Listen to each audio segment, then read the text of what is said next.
राज पांडे प्रकाश के सीबीआई केसे मास्टरमশাই ছেলেটার নাম ভুলে গেছি মেরে মাথা উড়িয়ে দিয়েছিল সেই কেসে কিন্তু এদেরকে সিবিআই অ্যারেস্ট করিয়েছিল। অভিষেক সাউ দাদা পুলিশ অ্যারেস্ট করেছিল। অভিষেক সাউ পুলিশ অ্যারেস্ট পরে কিন্তু এই মনোজ বর্মা কি করেছিল ওই কেসটা সিডিতে ওর নাম বের করে দিয়েছিল।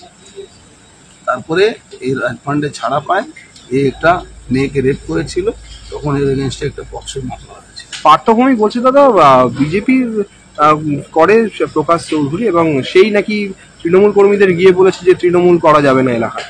আর কিন্তু প্রকাশ পার্থভূমি তো বাচ্চা ছেলে আছে এই ব্যাপারে তো কোনো আইডিয়া নেই তৃণমূল কোন জায়গা নিয়ে গেছে ও কোন জায়গা ও তৃণমূলকে পৌঁছিয়ে দিয়েছে। তৃণমূল গুন্ডাদের হাতে চলে গেছে।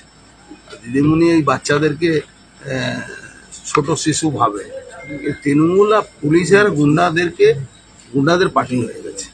এখন এই পুলিশ আর গুন্ডাদের পার্টিকে নিয়ে আমাদের ঘর করতে হচ্ছে এই মানুষ বিরুদ্ধে যাচ্ছে। আর প্রকাশ কোন পার্টি করে কোন পার্টি না করে এর তো খাতায় লেখা আছে পুলিশের খাতাও আছে। মনোজ পান্ডে বলে যে বিজেপি করে বিজেপি অনেকদিন ধরে বিজেপি করে কে ছাড়িয়ে নিয়ে এলো বিজেপি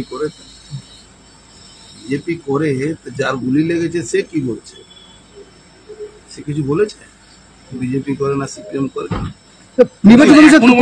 ধরতে পারলো না প্রকাশ ধরতে পারবে কেন পুলিশই তো সোমনাথ শ্যাম মনোজ পান্ডে দিন রাত মনোজ পান্ডে থানায় বসে থাকে একটা থানায় জিডি লেখা হয় আর ও একটা জিডি লিখে কোথায় থেকে কোন রোজগার করতে হবে কোথায় থেকে কাকে ছাড়াতে হবে কোথায় মদের থানার পিছনে মদের ঠেক চলে সেই নিয়ে ওই গন্ডগোল হয়েছিল রাজ পান্ডে আর একটা কোন আর এসিপির অফিসের পাশে ব্যাপক মারামারি হয়েছে তখন রাজ পান্ডে মনোজ পান্ডেকে পিটিয়েছিল।